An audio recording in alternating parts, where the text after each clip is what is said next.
तर ही गोष्ट आहे काल रात्रीची. इथे मी भात बनवला होता आणि फक्त मुगाची आमटी बनवणारच होते. तेवढं त्यांचा मला फोन आला की पटकन आवरून खाली ये, म्हणून मी धावतच खाली गेले आणि तुम्ही इथे बघताय ना 39 झाले होते आणि मग ह्यांनी गाडीला किक मारली आणि मला बोलले चल बस. कसं वाटलं मग मॅडम आज? मस्त. तर इथे मला ते विचारत होते की कसं वाटलं पाणीपुरीचं सरप्राईज. तर त्यांनी मला अचानकच आणलं होतं पाणीपुरी खायला, त्यामुळे मला खूपच आनंद झाला होता आणि खूप दिवसांनी मी पाणीपुरी खाणार होते, त्यामुळे मी आतुरतेने वाट बघत होते पाणीपुरीची.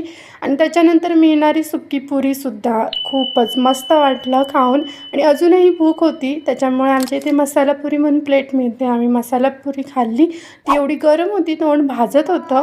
त्याच्यानंतर बाजूला चहाची टपरी होती, सो आम्ही चहा प्यायलो. चहाला कोणतीही वेळ नसते, पण वेळेला चहा नक्कीच हवा. झालं मग चलो आणि चालो घरी. मग काय आम्ही घरी निघालो आणि जाताना कांदे वगैरे घेतले. चला मग भेटूया पुढच्या व्हिडिओमध्ये.